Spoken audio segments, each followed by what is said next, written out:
All right. All right. All right. All right. All right. Here we are with episode 2.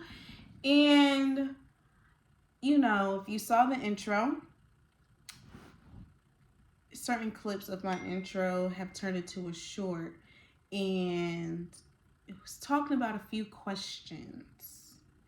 And those questions were why the church, doesn't talk about traumatic experiences, and or they kind of stem away from having those type of hard conversations surrounding it. And why don't we, talk about those traumatic experiences at home? Why is it uncomfortable to have it? Just why? And I think I'm gonna go ahead in this episode and just we gonna get into it a little, and probably a lot, because your girl got questions. Okay, so welcome back. This is I Am Dinah podcast, and this is where we talk about trauma, we talk about healing, we talk about love, we talk about all things God, we talk about all things about that journey of how we've hid behind our silence all of this time, and now we are making the decision to speak out, to talk about our truth, to be bold, to be confident in it, and to be free from all of those things that have been hindering us from using our voice. And this is where we at. So, if this is your first time here, thank you for coming in. Thank you for listening in. Thank you for watching this, and for all of that. Just thank you for your time. And if you came back, it was good. That means that you ready. Gang. Maybe not, but nonetheless. So, with those questions that I had and those traumatic experiences, end quote, that I was talking about, I'm going to just go ahead and say it. Why don't we talk about sexual abuse, rape, harassment, ancestry, molestation, pedophilia? Why don't we talk about that? Why don't we talk about cheating? Have I heard any sermons or messages surrounding cheating? Yes and no. Like, kind of. Like, I know that sometimes the messages don't like necessarily be about adultery or about like cheating in particular, but sometimes certain messages are hit on it.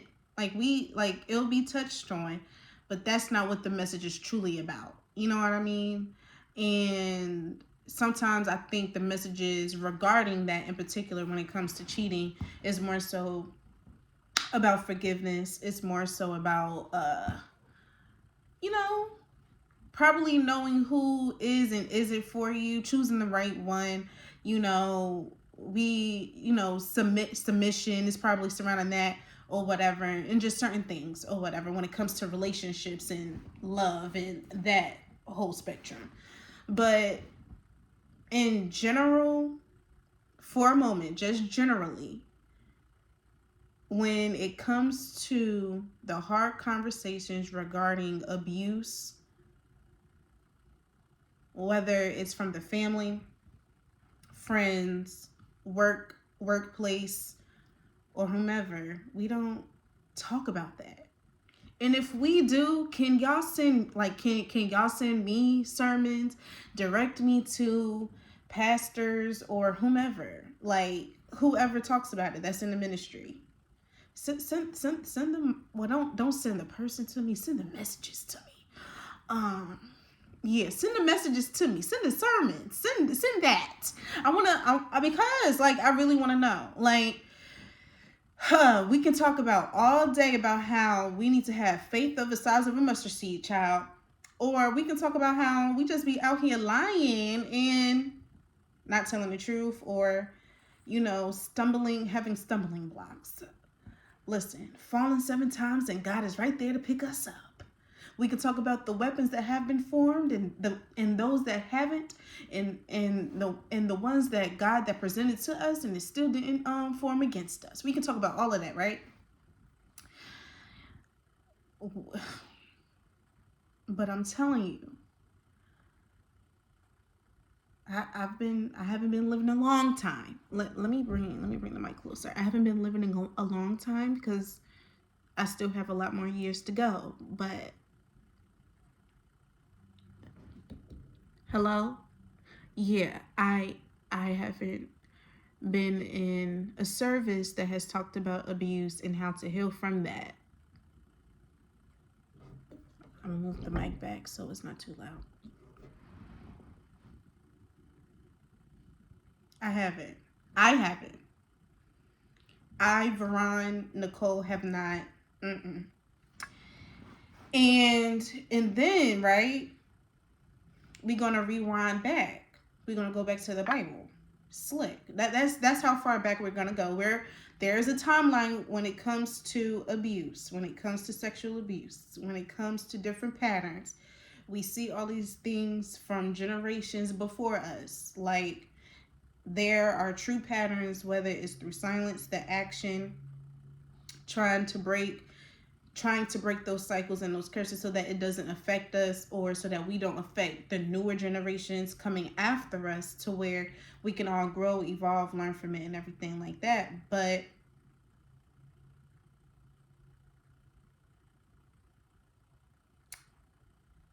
let's start from the Bible, because this is I Am Dinah, and this is surrounding a story, a true event that has happened surrounding Dinah.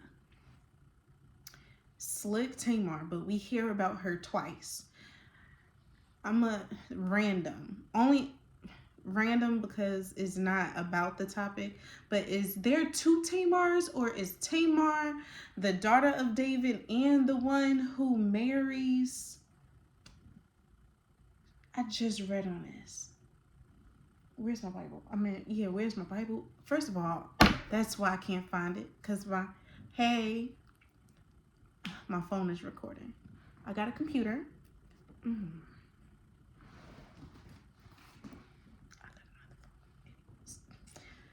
It's going to be a quick little pause. But yeah, we're going to go back to the Bible. And when we go back to the Bible, we can just go ahead to Genesis 34, to Dinah's story. And in certain titles in the Bible, whether you have ESV, NIV, and LV, KJV, whatever version on your phone, or even, the actual hard copy, the title of this chapter is called The Defile of Dinah, or Dinah is Defiled. That's what it's called. So Dinah's rape. And we only hear, when you read it, we hear or read or see, if you are visual, like if you see things or try to picture from beginning to end where she went, possibly just a little glimpse as to why she was there, because she was asked to, she was just roaming around with the city, like to meet other women of the city or whatever, to congregate, to probably meet other women that's like her, to probably to meet some people or whatever, to talk to her mom and midwives and whatnot, Leah, Rachel, all of them, to meet her moms, so that we can build a sisterhood, possibly. Who knows? But she was out there trying to fellowship with women. A man, the prince of the city, saw her, took her, whatever, raped her. Okay, his father, the king of the city, the governor of the city, tried to cover it by like, listen, let's go ahead and try to marry y'all off. Okay, and whether it wasn't trying to cover it, it was trying to make light of the situation. Like, bro, like, no, like, even though he raped her, he loved her. Like, he loves her. Whatever. We're gonna get into that too. Touch on that. On tough love and what is that supposed to look like and how we masquerade abuse for love and what it's really supposed to be. We're gonna touch on that. But yeah, all of that. And how it impacted the family, what Jacob did, what the brothers did, or whatever. That's it. That's it. Some of y'all ain't probably ever heard of Dinah in y'all entire lives because we've been talking about Jacob.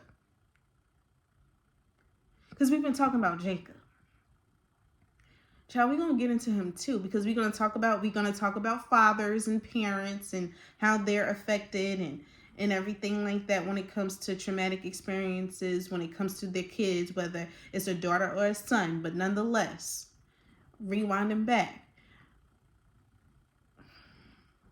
from the time that Esau and Jacob was born, we hear about his big brother they're probably like a minute apart, child. We only hear about Esau for like a little second, but not even a little second because the things that Jacob has done to the family, to his brother, in his life, because of his actions, are really reasons why things happened the way that they did. Like, everything happens for a reason. We feel like, there are times where God punishes us, well, on one hand, I'll say that it feels like God punishes us for the things that we have done or for the things that other people has done to us, and we have to live, from it or whatever, and we have to go through this whole this suffering, this pain, this hurt or whatever, or it constantly seems like we're in this cycle and it can never, it's just undone. You know what I mean? It just seems like it's always something. If it ain't one thing, it's the next. Like, same day, different problem, whatever. It just seems like it's always something else. And I will say that, yes, that on one hand, God probably does punishes us. The same way that our parents or, our teachers or of authority punishes us for doing some of the things that we're not supposed to do, whether it's breaking the law, breaking some of the rules, or trying to bend it so that it can benefit us. It's the same way that God does it too, but he does it in such a when I say miraculous, is because it's unthinkable. Some of the things that we would never think about how it would like affect us or hurt us, it unfolds right before our eyes. We can be in a situation for a long time, for years, and have no inclination that it has anything to do because of what I did 2 years ago or last week. And so you're going through the situation or whatever for years to come. It seems like you're still in Egypt for another 400 years or whatever. And because you're going through this situation for so long, for extra 2-3 years, you forget that you did what you did to that person. You forgot that you broke a law, whatever. And maybe, yes, you physically did time in jail. And then maybe, yes, you did do some time and time out, spiritually, mentally, or whatever. But God punishes us in so many different ways. And it's really because of our actions.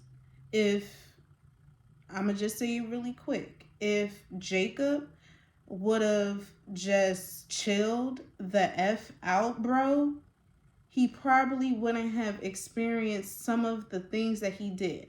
Yo, that's it. And then if he would have just been obedient and went back home instead of trying to hide from his brother, maybe we wouldn't have heard about Dinah at all. And maybe Dinah would not have been raped. Okay, let me just calm down. Deep breath.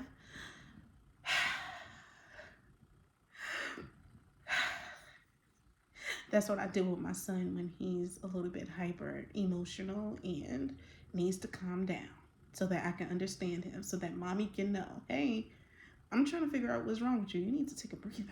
Let's take a deep breath. So when you guys hear me, when y'all hear that screeching voice, when y'all hear these, I'm not. Yeah, I'm getting excited. That's what that is. I'm getting excited. I'm becoming passionate, and it's about to go down.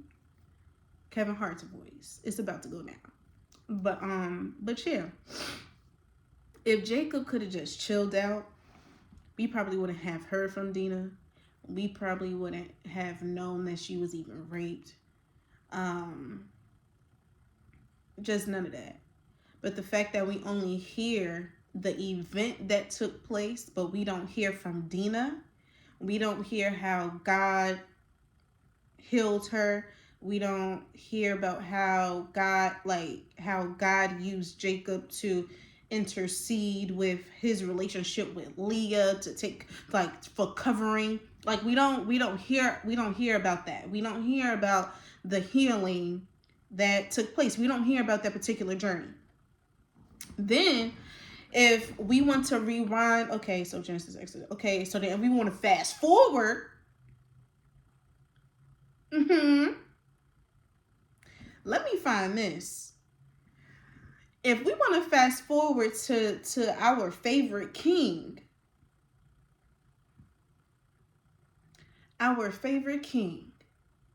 Mr. David, the one that killed Goliath, the one that was best friends with Jonathan, the one that loved Jonathan so much. If we want to talk about our favorite king, bro,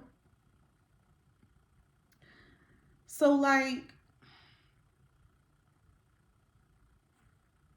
although we also know that even with all the things that he has, well, do y'all?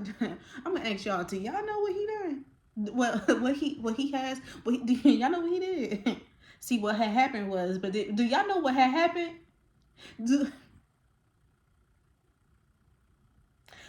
Okay, okay, light bulb. Somebody please send me a message or send me something, because it's like something.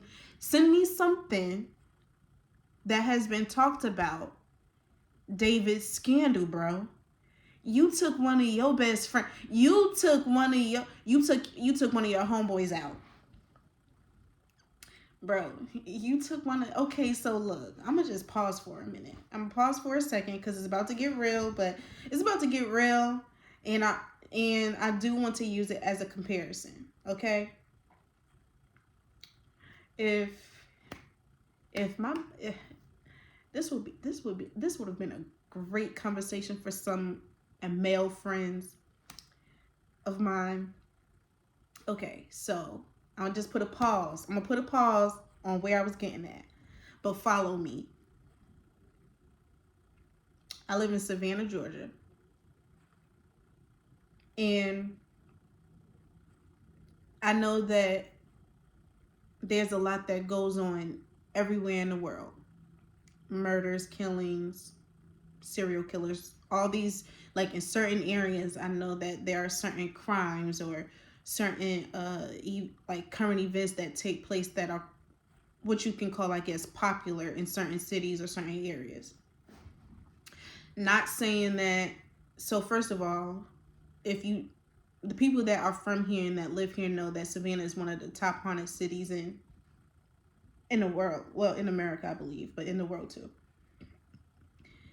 And I this is not necessarily like a fact check situation, but I've lived here for almost 16 years. Well, no, I have lived here for 16 years. It'll be 17 in August. And there have been a lot of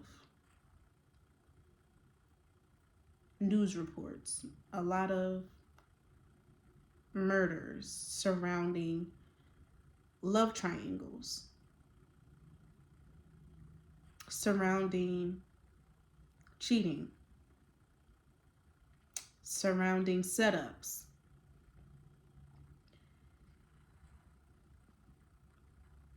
Because men and also women are out here setting each other up in the same gang.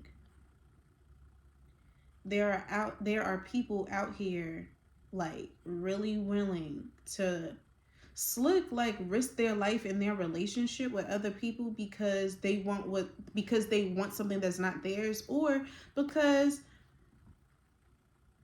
on one hand people really don't know how to accept rejection and certain declines, don't know how to accept the word no. I'll say that. And without, and without trying to, because I don't know none of these stories. I don't know what has transpired. All I know is that the headlines and the articles have put it out there that some of these majority, and some possibly, of these situations have been revolved around setups.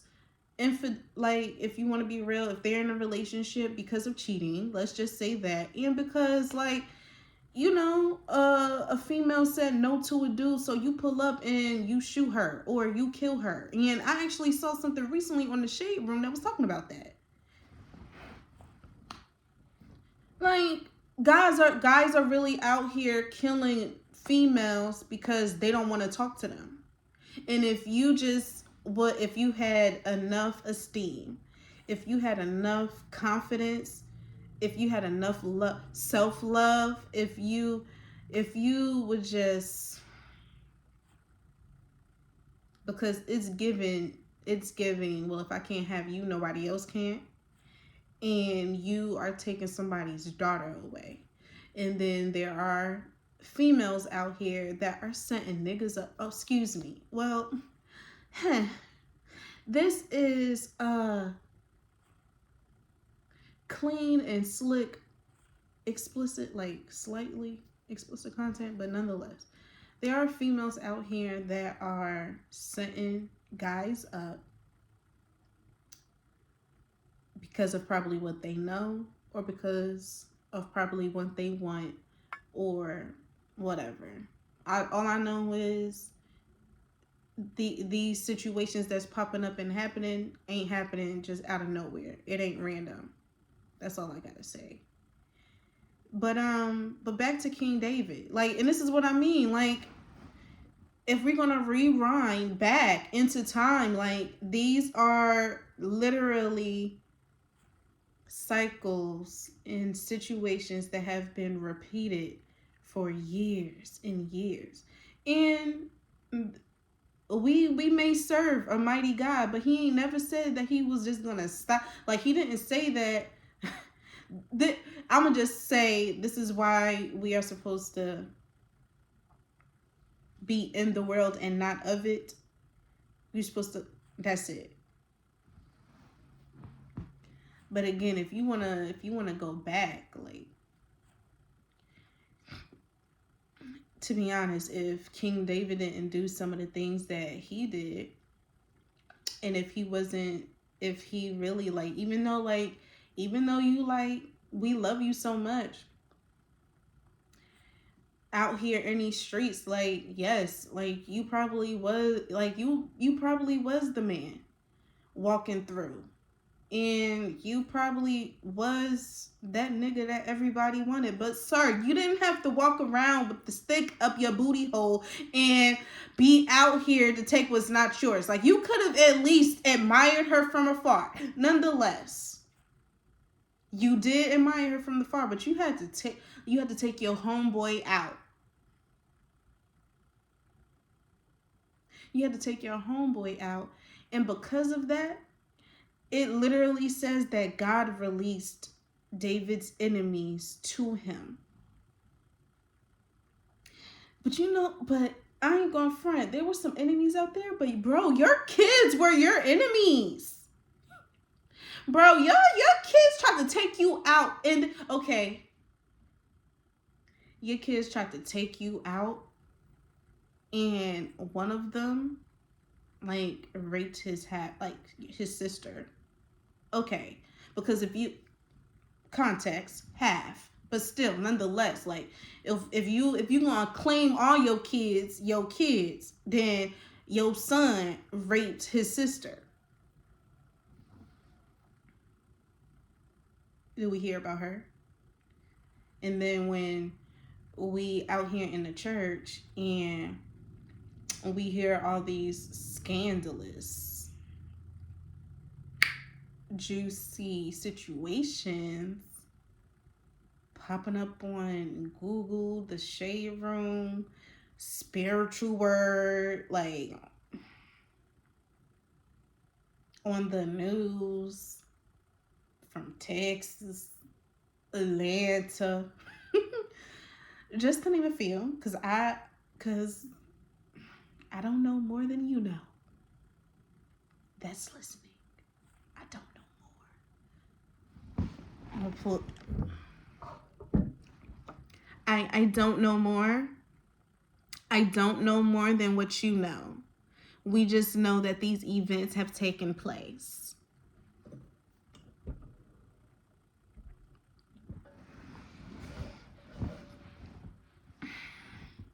And that's it.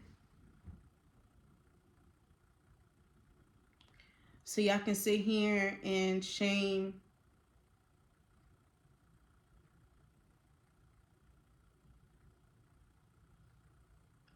y'all congregation for having a few members that that love their god sister. That's a female. They love their god sister. Or if they're a guy, they love their homeboy that live next door. And so you shame them and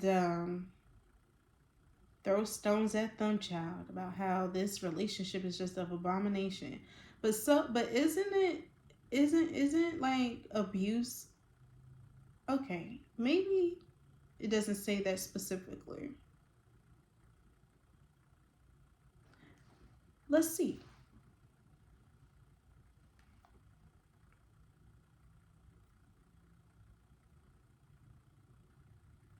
It's gonna be. I should put a little. Okay, because I am. I'm gonna be quiet so I can do that until I find it.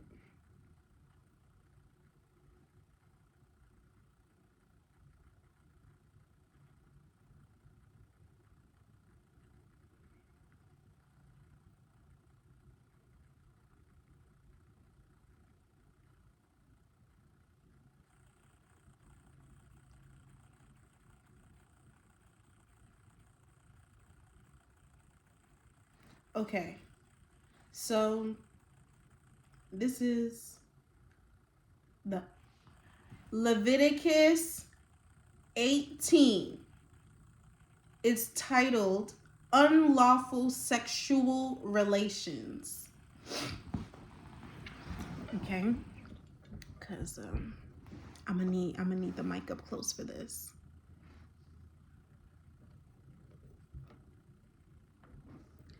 And the Lord spoke to Moses, saying, Speak to the people of Israel and say to them, I am the Lord your God. You shall not do as they do in the land of Egypt, where you lived, and you shall not do as they do in the land of Canaan, to which I am bringing you. You shall not walk in their statutes. You shall follow my rules and keep my statutes and walk in them. I am the Lord your God. You shall therefore keep my statutes and my rules. If a person does them, he shall live by them. I am the Lord. None of you shall approach any one of his close relatives to uncover nakedness. None of you shall approach one of his close relatives to uncover nakedness. Because I added because I am the Lord. You shall not uncover the nakedness of your father, which is the nakedness of your mother. She is your mother. You shall not uncover her nakedness. You shall not uncover the nakedness of your father's wife. You shall not uncover the nakedness of your father's wife, for it is your father's nakedness.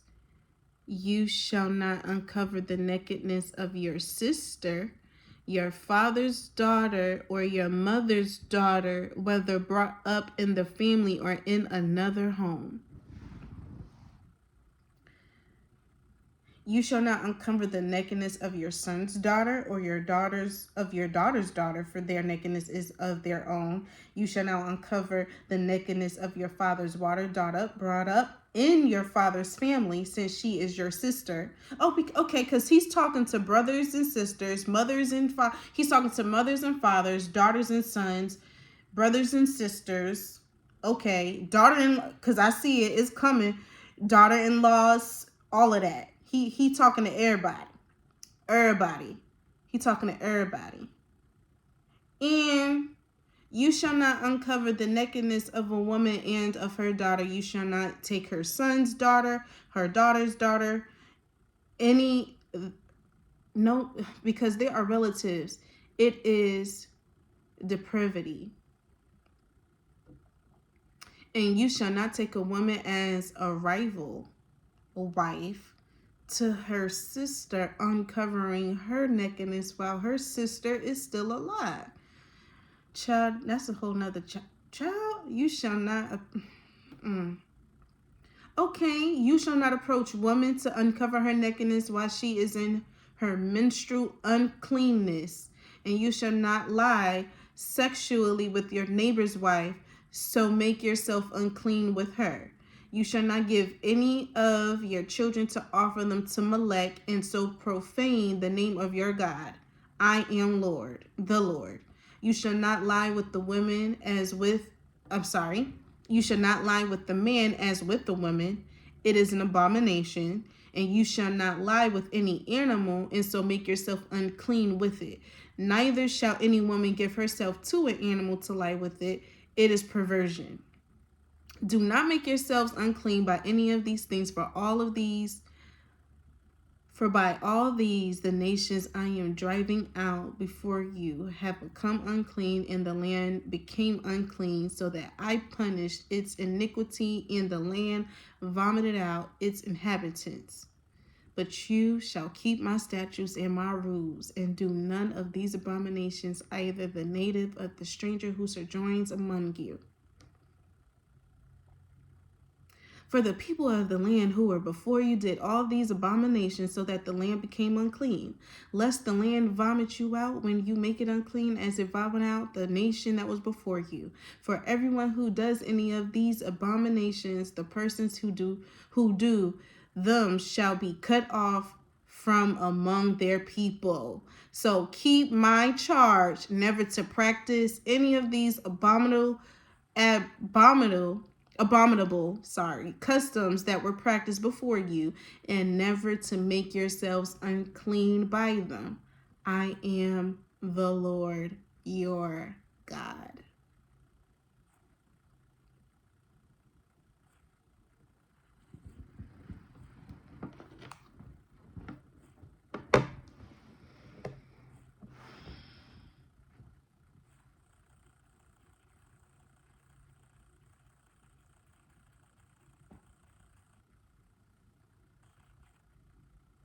I mean, it said it right there. It said it. It said it right there. But again, like, I'm gonna move the mic back. But again, we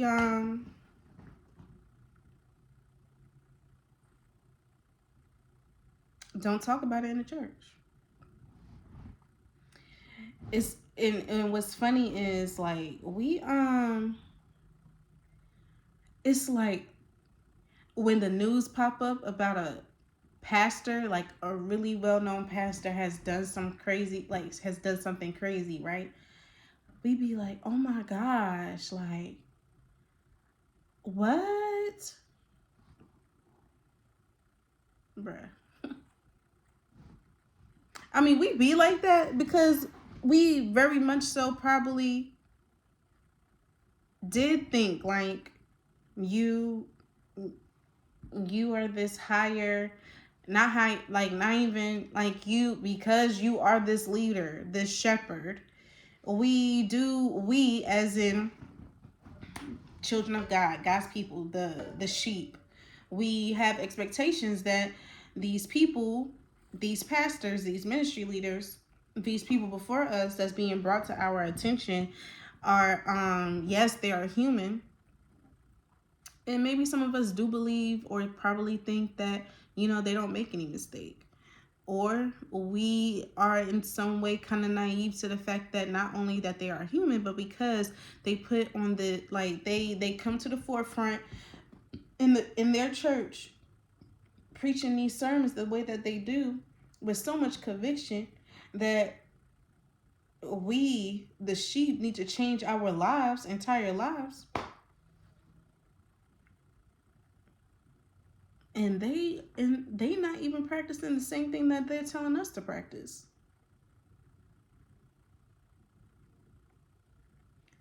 To answer some of these questions that I had, though, I really do feel like it stems from shame and guilt. That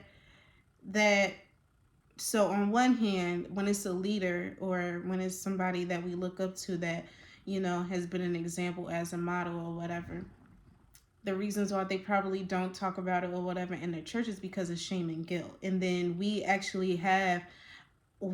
end up hearing messages about how we are supposed to let go of shame and guilt. The very same thing that they are experiencing because of the actions that they have done. And they have very much so have given it to God and repented so that they would not do this particular action no more. But once it gets out, it's like did you confess it to God so that he can only forgive you? But or did you confess it to anyone else? Okay. And when I say anyone else, maybe it is enough to just give it to your therapist or to give to a person that can like hold your like secret to the grave. On one hand, maybe that is enough. But then on another, it's like you don't gotta go all out and tell your church everything that you got going on, but or maybe you do. Maybe you don't. Maybe you don't. Maybe just be truthful though. Like tell the truth. Be honest. Like don't be out here like masquerading. Dang, I said that like 3 times. Like it's baffling. Like I'm baffled. Like what? Don't do that. Come on. Come on. We trusted you.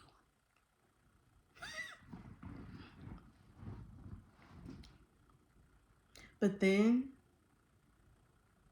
we hold that same taboo, same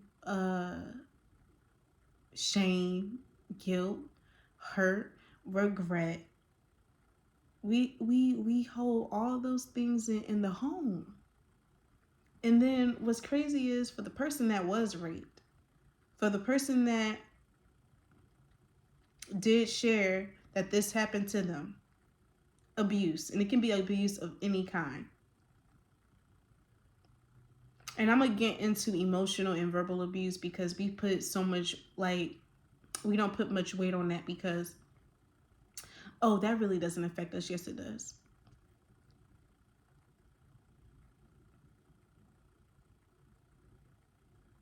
The body remembers everything, but so does the mind. We may not remember. I love Maya Angelou's quote. Well, partial of it. We may not be out here remembering everything that was said to us, but we remember how how we felt. We remember being hurt. We remember being hurt. We remember how we felt in that moment, whether it was anger, sadness, confusion, And when I say confusion, like we felt like we was confused because we felt like we was crazy, but we was really on point with what we thought happened or what we said. But but our minds were changed about what it really was, and we we entrusted in that.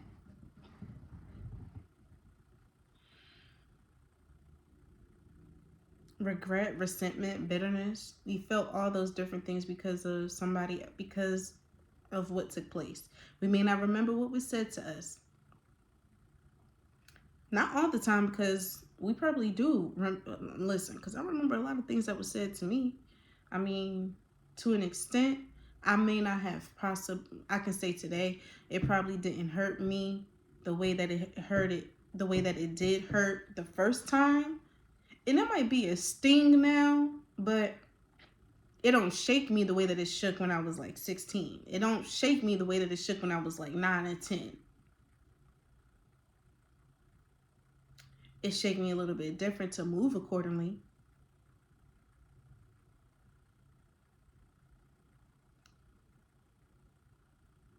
To take them scissors out, cut some people and cut some things off. It may do that.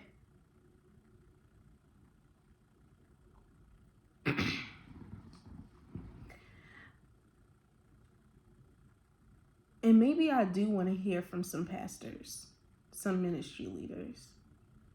And like change the narrative. I want to change the narrative that like about trauma, like to the point where it can't be talked about. Because if it's not talked about, nobody is healing. And if it ain't talked about, nobody is really resolving the issues that is happening in the home.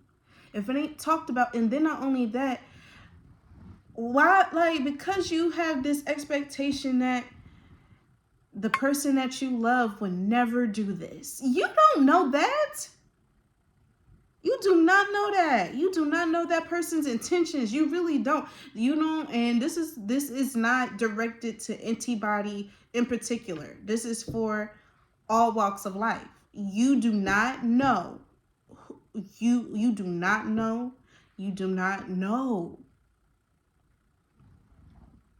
that the person that you trust would not do such a harmful thing to your kids, to you, to your sister, brother, cousin, best friend, or your homegirl's wife. I mean, yeah, wife or husband. Like you just you don't know. You don't know. And then you wake up the next morning and be like, oh my gosh, I cannot believe that happened. When you see handcuffs on them by the end of the night, or when you see them being taken away, or when you see them filing for divorce, when you see them going to court, when you see them suffering, when you see them going through a whole roller coaster emotionally, mentally, physically, like spiritually, when they're going through the spiritual warfare, you do not know. And if you do not have the spirit of discernment, you will never know, because you're not paying attention and you're not being aware. You're not being aware. Very, very much so. And then let's talk about how the devil know that you ain't talking about it. Because when you're not talking about it, that is when he step in and he start manipulating. He start fiddling around with your brain, making you think and believe that it's something else that is not. And he start planting seeds.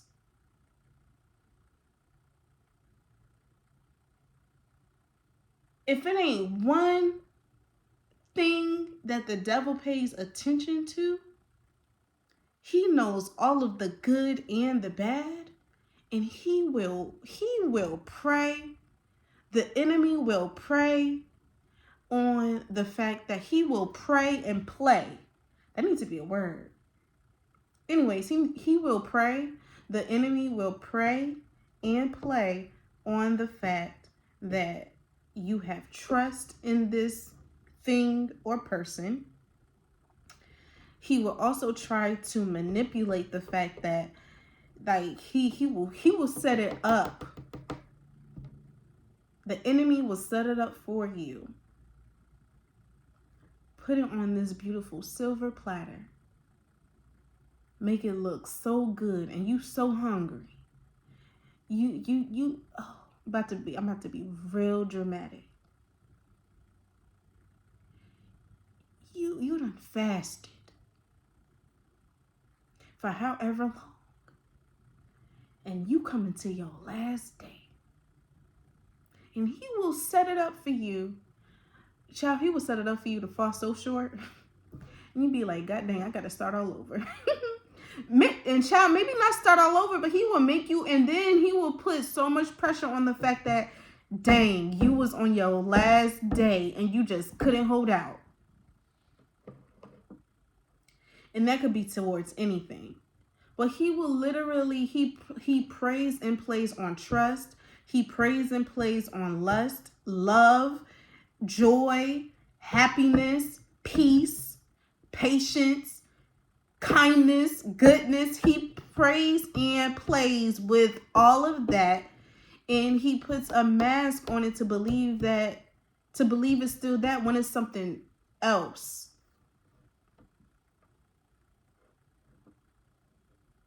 And then he plays on the fact that she like, oh, okay. She a little weak right here. He a little weak right here in this area. She a little weak in this area. She really don't be aware. She don't be paying too much attention. She love her boyfriend so much. She don't think her man cheating on her. Her man ain't cheating on her. Let me tell her that her man ain't cheating on her. Child, been cheating on you for 3 years. Been cheating on you for 3 years. You ain't go through that man's phone. You ain't go through that man's inbox. You ain't go through that man's drawers. You ain't go through that man's closet. You ain't go through that man's car. You ain't busted no tires. Ain't beat no woman up for however long. Okay. Because you done had enough. All right. What? Oh, you ain't paying attention at work? Oh, what? Oh, he working. Oh, he on a schedule. So he work out. So he wakes up at 5 a.m. He feeds his dogs, his fur babies. He takes them on a walk. He works out for like an hour, or hour and a half. He go hit up Starbucks or Smoothie King or something like that real quick. Give him a quick breakfast before he go back home. To wash up, get ready for work by 8:39. You know what I mean? What? He paying attention to all of that. He is paying attention to all of that, and the enemy, he all up in there, shaking the table. He is spirit. The enemy is at that desk, hitting that. He is at the desk hitting that table, and all those papers are flying around like he is Denzel Washington. He is shaking up the room, and you're not even paying attention. And it's not that you don't even care, but you really do have trust in this person, that they really do, like, you have this much expectation, and you really believe that he or she is not doing these crippling, hurtful things to other people, and they are. And then we're not talking about it, and then we're not confronting and bringing it to the table to be at rest and to be at peace, so that we all, and the people that's attached to it or to the situation, can heal from it. And so now we leave the Dinahs, the Tamars, the Verons, the whomever, healing by themselves. Going through it by ourselves because we don't want to talk about it. And then not only that, and then don't let the person that has been abused speak up. Don't let them be truthful about what they gone through. Don't let them speak out about what they've experienced, and then you don't trust and believe me? Okay. I'm going to put a quick pause right here. I'm gonna let this sit. This might be a part 2. because this really needs to be talked about, like for real. Like the person, like out of all people that you believe and had expectations for, the one person that you said that you like have created space for, to be safe, to be protected, to be covered, to be heard, you don't believe them, and they just told you that they was raped. They just told you that their uncle molested them. They just told you that their cousin did this to them repeatedly, and you didn't do nothing about it. Oh, because your cousin would never do that. My brother would never do that. My sister would never. Now, my uncle would never do that to his great niece. My boyfriend, your mother's, you. There are mothers out here that have husbands or have husbands, stepfathers, boyfriends that's out here playing like real life out here, touching on the okay. And there's mothers out here that don't believe their daughters, that don't believe their sons.